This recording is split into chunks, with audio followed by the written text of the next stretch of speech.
హైదరాబాద్లోని బాగ్ లింగంపల్లి శ్రీరామ్ నగర్ బస్తీలో హైడ్రా కమిషనర్ రంగనాథ్ పర్యటించారు. బస్తీ దగ్గర ఉన్న నాలాను పరిశీలించిన ఆయన 2 రోజులుగా కురుస్తున్న భారీ వర్షాల కారణంగా వరద నీరు బస్తీలోనికి చేరడంతో స్థానికులు తీవ్ర ఇబ్బందులు ఎదుర్కొంటున్నారు.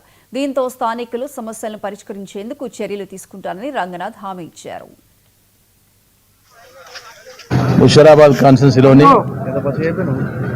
రామ్నగర్ డివిజన్లో ఉన్న శ్రీరామ్ నగర్ బస్తీలో గత 4 రోజుల నుండి ఎక్కడ పడితే అక్కడ నీళ్లు స్టాగ్నేట్ అయిపోయినాయి, ఆగిపోయినాయి.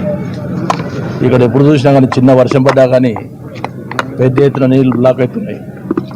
దీనికి ఎదురుగా ఉన్న ఓపెన్ ల్యాండ్లో ఇంతకుముందు దీనికి పెద్ద ఎత్తున నాలా ఉండే, ఆ నాలాను ఎవరో ఆక్యుపై చేసేసి ఉన్న నాలాను పూడ్చేయడం వల్ల ఈ ఇనండేషన్ ప్రాబ్లం అంటే ఈ మునుపు ప్రాబ్లం ఎక్కువైపోయింది. దీని గురించి మరి ఇది క్లియర్గా అధికారులు రావడం జరిగింది, చూడడం జరిగింది. చూసిన తర్వాత హైడ్రా పీపుల్ కూడా ఎప్పటికెప్పుడు వాచ్ చేస్తున్నారు 3 రోజుల నుండి. ఈరోజు హైడ్రా కమిషనర్ మిస్టర్ రంగనాథ్ గారు రావడం జరిగింది. మరి ఆయన అన్ని చెక్ చేసి దిస్ ల్యాండ్ బిలాంగ్స్ గవర్నమెంట్ అని చెప్పడం జరిగింది.